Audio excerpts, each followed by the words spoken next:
Assalamualaikum warahmatullahi wabarakatuh. Selamat pagi anak-anak semuanya. Hari ini kita akan melakukan perkuliahan kita untuk pertemuan yang ke-10 setelah kita melakukan UTS 2 minggu yang lalu. Dan minggu lalu saya sengaja untuk free karena memang menurut saya kita perlu jeda untuk belajar begitu ya, agar sekiranya memang pertemuan-pertemuan selanjutnya kita lebih mudah untuk menangkap pembelajaran atau materi yang saya sampaikan. Oleh karenanya memang saya inisiatif untuk melakukan perkuliahan di minggu kedua setelah UTS. Nah, pada minggu pertemuan selanjutnya itu kita sudah membahas dan memahami bersama apa itu komunikasi pembangunan, bagaimana esensi dari komunikasi pembangunan, apa hubungan antara komunikasi dan juga pembangunan. Itu sudah kita bahas di minggu-minggu sebelumnya. Jadi saya harap teman-teman sudah mampu memahami ataupun mengerti tentang perkuliahan kita ini. Dan pada pertemuan ini kita akan membahas terkait dengan teori-teori dalam komunikasi pembangunan begitu. Untuk memulai perkuliahan ini saya melepaskan basmalah ya. Bismillahirrahmanirrahim. Perkuliahan pada hari ini kita akan mulai.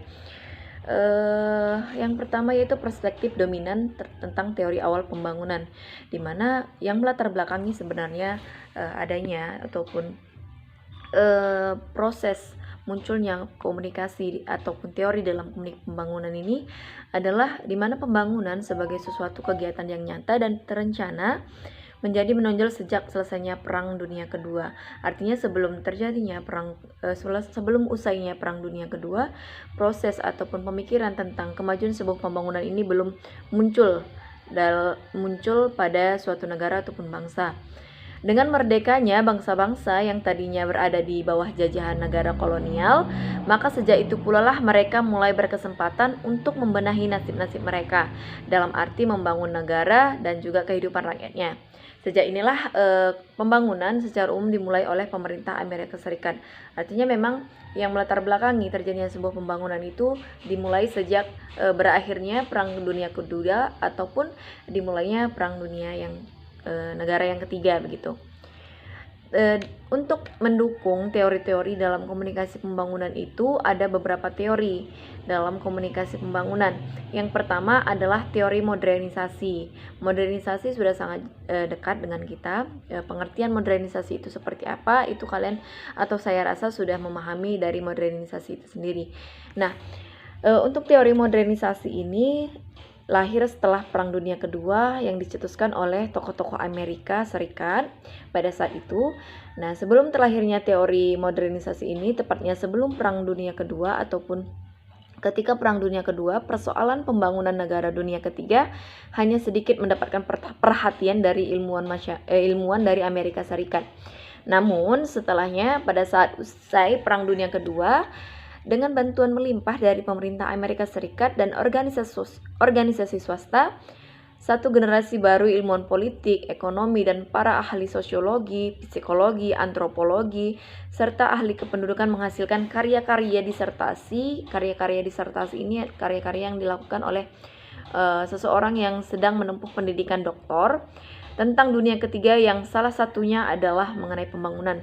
Jadi pemikiran tentang modernisasi ataupun sebuah pembangunan ini diawali dari teori modernisasi di mana setelah berakhirnya Perang Dunia Kedua begitu.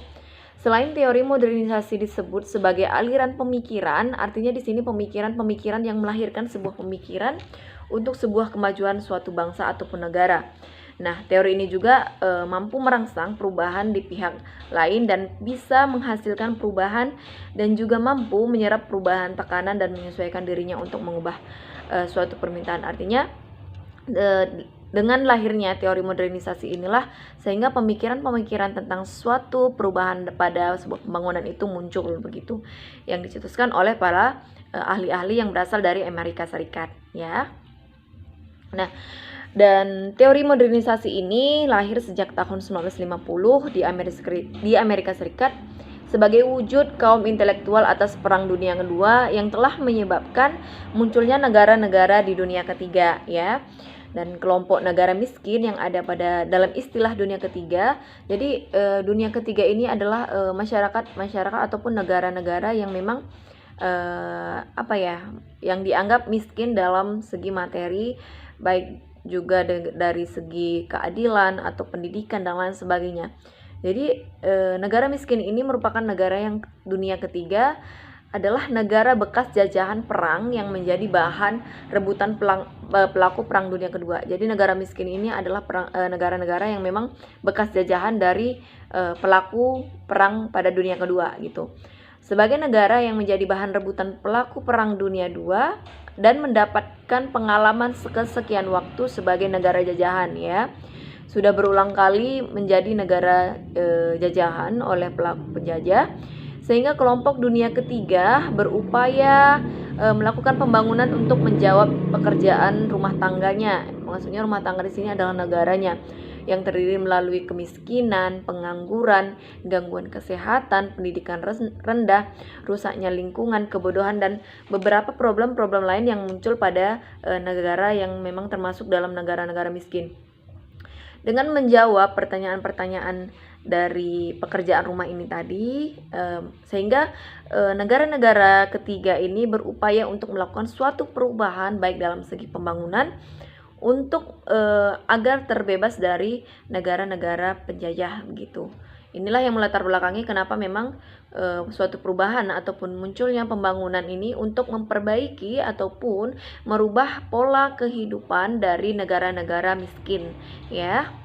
Nah, modern di sini maksudnya adalah simbol dari kemajuan, di mana pemikirannya yang secara rasional, cara kerjanya yang efisien. Masyarakat yang modern itu dianggap masyarakat modern ketika memang memiliki ciri-ciri beberapa bagian ya, di mana sebagai ciri dari masyarakat di negara-negara industri maju. Dan sebaliknya juga masyarakat yang tradisional itu merupakan masyarakat memang yang belum maju, pola pikirnya juga belum maju, yang ditandai dengan kerja yang tidak efisien. Dan ini merupakan ciri pada masyarakat yang pedesaan yang didasarkan pada usaha pertanian di negara-negara miskin. Nah, itu adalah perbedaan antara masyarakat yang sudah termasuk pada masyarakat modern dan juga masyarakat yang memang masih memiliki pola pikir yang tradisional ya. Dan teori modernisasi ini adalah teori pembangunan yang menyatakan bahwa pembangunan dapat dicapai melalui mengikuti proses pembangunan yang digunakan oleh negara-negara berkembang saat ini. Dan kita ini termasuk salah satu negara berkembang ya, belum termasuk negara yang maju, karena kita masih mengikuti ataupun memiliki beberapa permasalahan-permasalahan dalam kehidupan berbangsa dan bernegara, sehingga kita memang digolongkan masih negara yang berkembang. Salah satu kunci teori modernisasi adalah keyakinan bahwa pembangunan memerlukan bantuan dari negara-negara maju.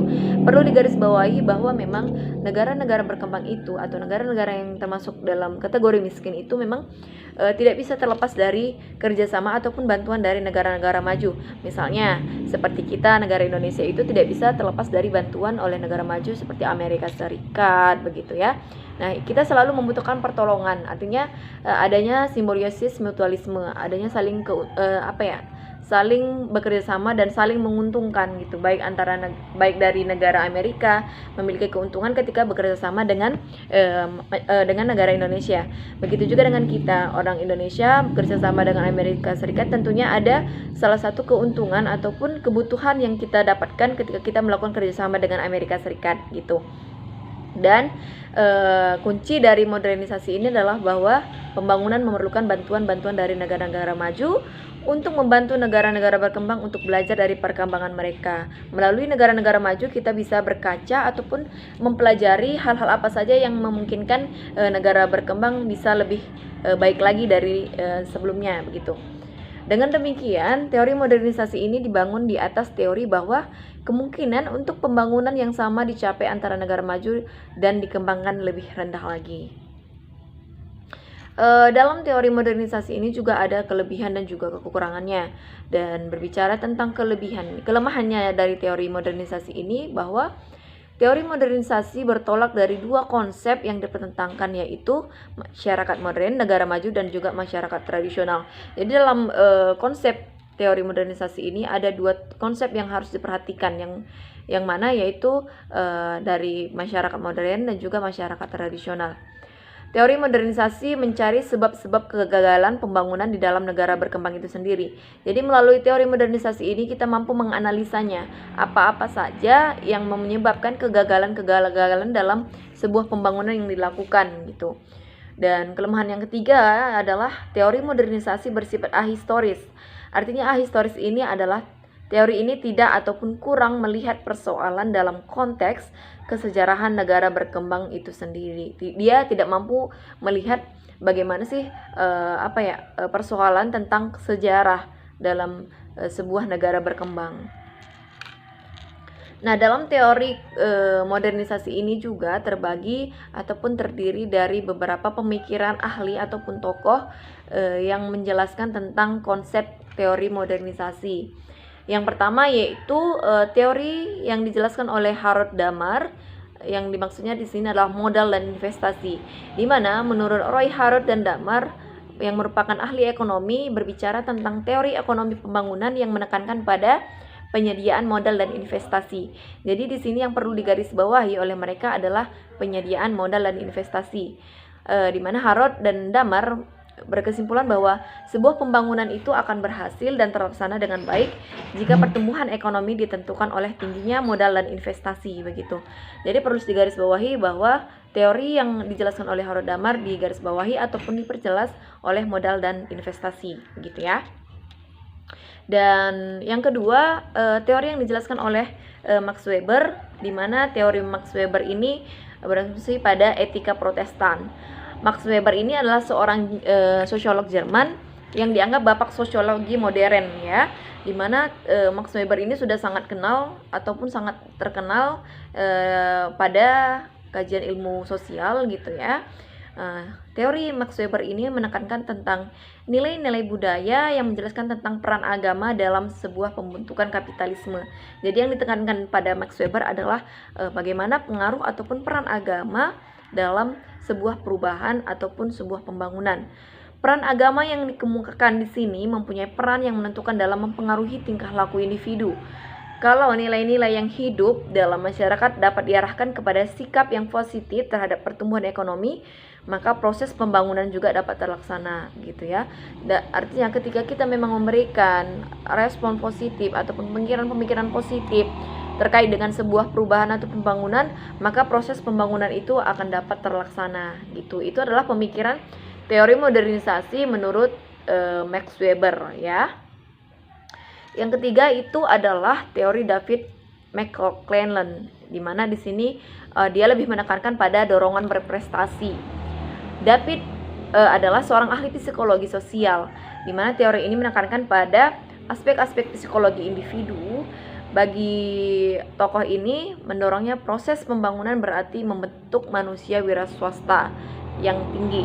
Kalau manusia wira swasta ini dapat dibentuk dalam jumlah yang banyak, maka proses pembangunan masyarakat dapat terlaksana dengan baik gitu. Artinya memang peran wira swasta juga berpengaruh dalam sebuah pembangunan. Ya. Selanjutnya teori Rostow, di mana dia lebih menekankan ada 5 tahapan pembangunan ya, yang dimana Rostow ini adalah seorang ahli ekonomi juga, di mana perhatiannya bukan hanya pada masalah ekonomi dalam arti sempit, tetapi juga meluas pada masalah sosiologi dalam proses komunikasi pembangunan. Meskipun titik berat analisanya masih tetap pada masalah ekonomi, namun bagi Rostow sendiri pembangunan merupakan proses yang bergerak dalam sebuah garis lurus, yakni dari masyarakat yang terbelakang ke masyarakat yang lebih maju gitu.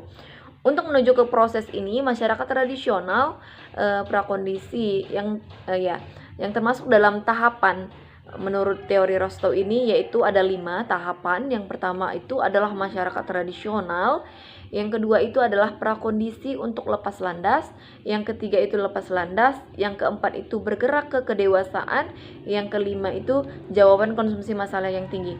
Nah, ini ada menjadi tugas kalian ya, dari teori yang dikemukakan oleh Rostow ini kan ada 5 tahapan yang sudah saya sampaikan.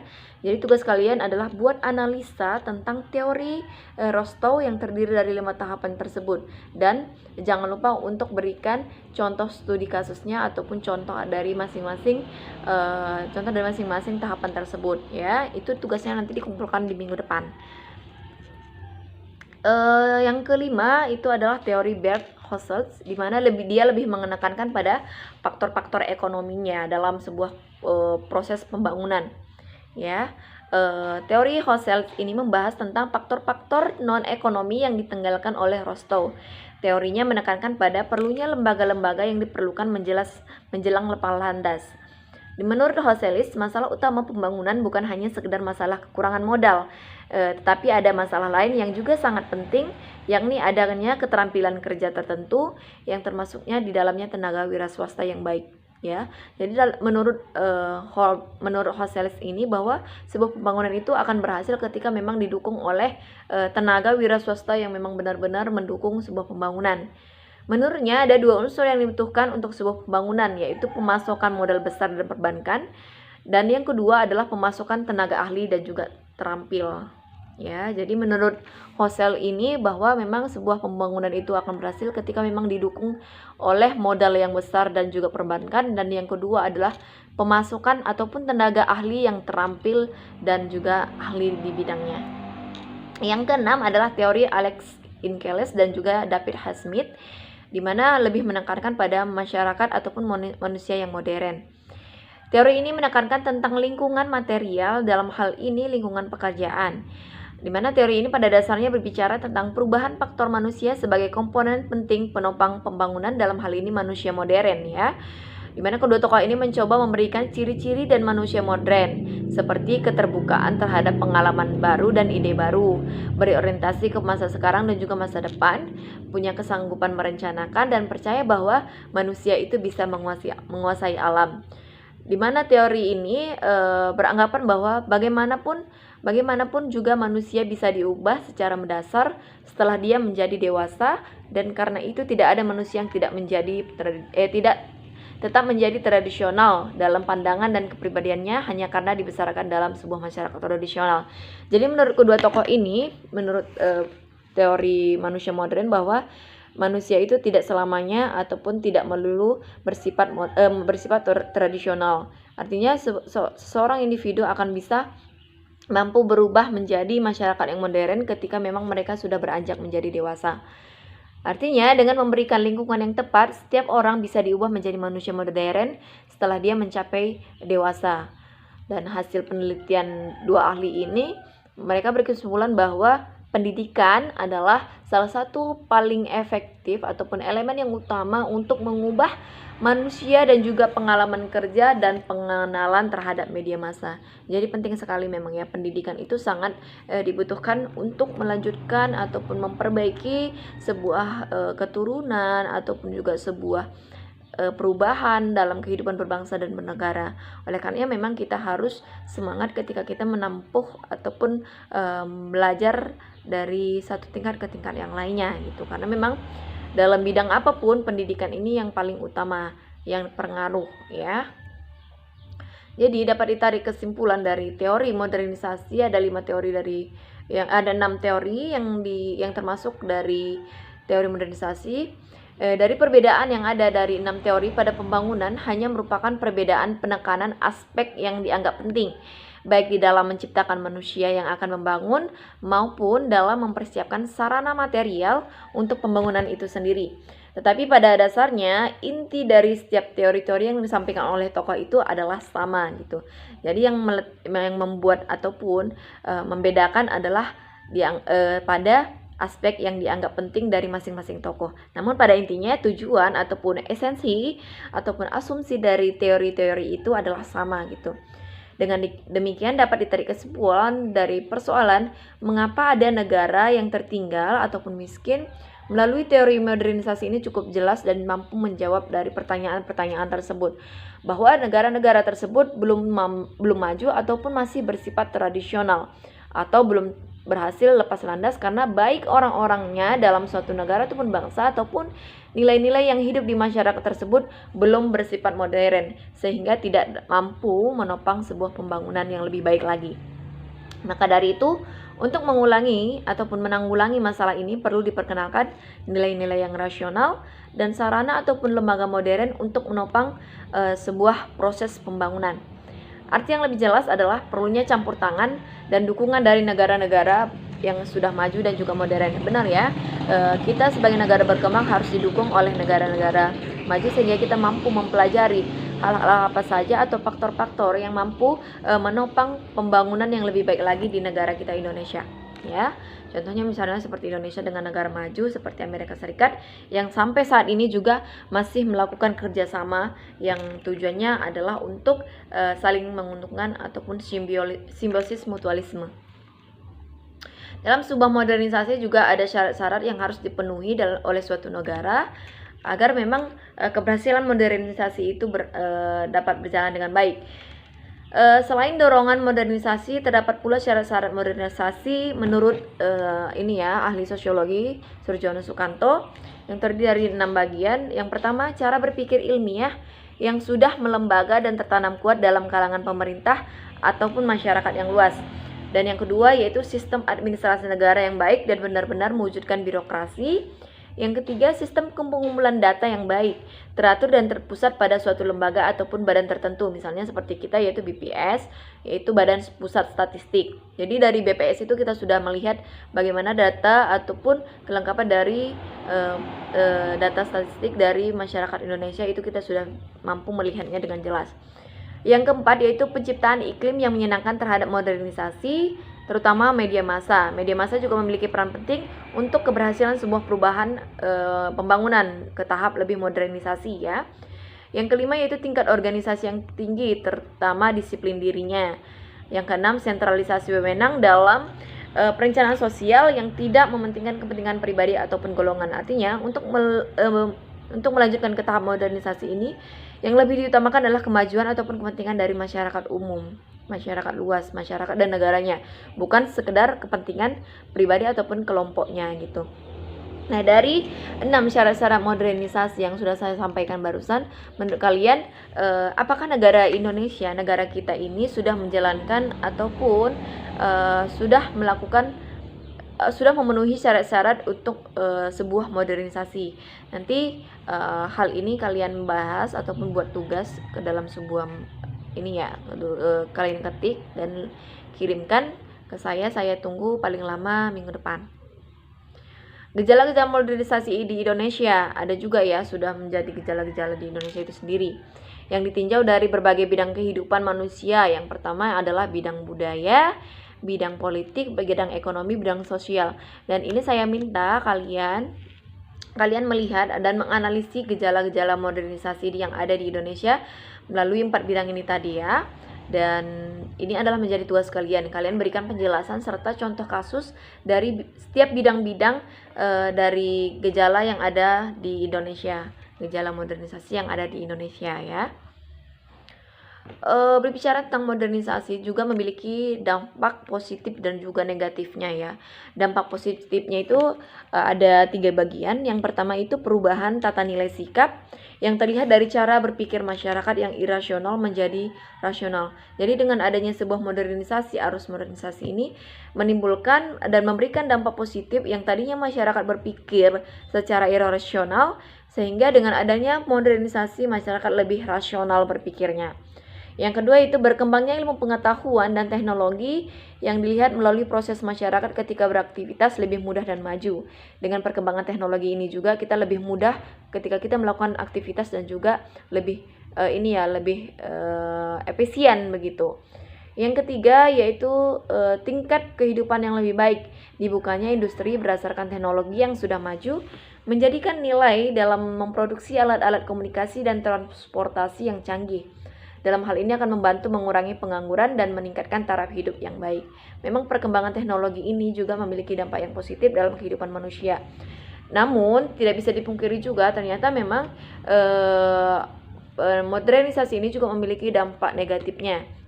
Yang pertama adalah dampak pola manusia ataupun pola masyarakat yang pola hidupnya itu lebih konsumtif.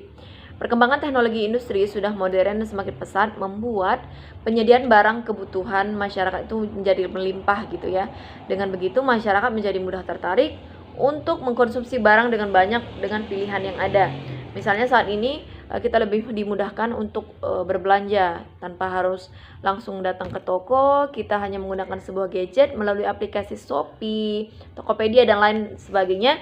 Kita lebih mudah untuk melakukan membeli sesuatu barang ya. Apalagi dengan dilengkapi dengan fitur-fitur gratis ongkir, COD. Nah, maka kita akan lebih tertarik ya untuk berbelanja secara online. Maka dengan adanya kemajuan ataupun modernisasi ini menjadikan pola hidup masyarakat. Yang kedua yaitu dampak negatifnya yang sikap individualistik.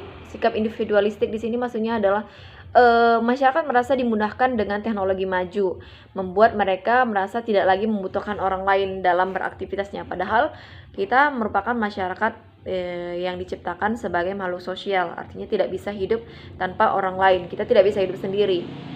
Namun dengan adanya kemajuan modernisasi ini, masyarakat ataupun individu lebih bersifat individualistik. Misalnya seperti handphone, dengan kemajuan teknologi dan informasi, sebuah handphone, sebuah gadget seperti ini lebih memudahkan kita ketika kita berkomunikasi dengan yang lain. Itu adalah dampak positifnya. Namun ada juga dampak negatif dari handphone ini, yaitu mendekatkan yang jauh dan menjauhkan yang dekat. Maksudnya di sini adalah ketika kita melakukan kumpul sebuah keluarga misalnya. Nah, dalam sebuah keluarga ini dulunya ketika kita melakukan kumpul keluarga, kita saling bercerita, saling sharing gitu ya, saling curhat-curhatan antara satu anggota keluarga dengan anggota keluarga lainnya. Namun saat ini dengan adanya arus modernisasi, handphone ini akhirnya menjauhkan yang dekat, menjauhkan antara antara satu keluarga dengan anggota keluarga lainnya. Kenapa demikian? Ya, kita sudah menyadari ketika kita kumpul dengan orang lain ataupun keluarga lain, kita tidak menyempatkan lagi untuk saling cerita. Malah kita sibuk dengan handphone ataupun gadget kita masing-masing gitu. Artinya memang perubahan modernisasi ini juga memiliki dampak yang buruk terhadap terhadap pola kekeluargaan ataupun masyarakat yang ada di Indonesia gitu. Yang ketiga yaitu gaya hidup kebarat-baratan. Tidak semua budaya barat itu baik dan cocok diterapkan oleh kita masyarakat Indonesia. Budaya negatif yang mulai menggeser budaya asli, salah satu contohnya adalah misalnya seperti contoh yang saya sampaikan tadi, yang tidak termasuk lagi ataupun budaya negatif yang masuk ke Indonesia, yaitu seorang anak tidak lagi hormat kepada orang tuanya, kehidupan remaja yang sudah sangat bebas, dan masih banyak lagi dampak-dampak negatif budaya-budaya barat yang masuk ke Indonesia. Yang keempat yaitu dampak negatif dari modernisasi, yaitu kesenjangan sosial. Nah, apabila dalam suatu komunitas masyarakat hanya ada beberapa individu yang dapat mengikuti arus modernisasi dan globalisasi, maka akan memperdalam jurang pemisah antara individu dengan lainnya. Artinya bahwa individu-individu yang mampu mengikuti perkembangan zaman tidak dapat mengikuti suatu proses modernisasi tersebut. Jadi memang kesenjangan sosial ini dapat terjadi ketika memang antara satu individu dengan individu lainnya itu dapat mengikuti perkembangan zaman ataupun tidak dapat mengikuti perkembangan zaman. Nah, jadi itu adalah beberapa teori-teori dalam teori modernisasi. Jadi tugas kalian adalah tolong berikan penjelasan serta kasusnya gejala-gejala modernisasi yang sudah ada di Indonesia melalui 4 bidang kehidupan masyarakat, bidang politik, ekonomi, sosial, agama, dan lain sebagainya. Dan yang tugas kedua adalah tolong kalian buat analisis tentang teori Rostow yang terdiri dari 5 tahapannya dan berikan contohnya masing-masing. Dan ditunggu paling lama minggu depan, kalian kirim ke email saya ataupun dari WA. Diketik dan jangan lupa dibuat cover dan juga nama beserta NVM dari kalian. Kalau misalnya ada yang ditanyakan, silahkan kita diskusikan di grup WA ataupun juga di Classroom. Dan untuk absensinya di Classroom. Itu saja yang bisa saya sampaikan pada pertemuan ini. Minggu depan kita akan membahas teori-teori yang lainnya dalam komunikasi pembangunan. Wassalamualaikum warahmatullahi wabarakatuh.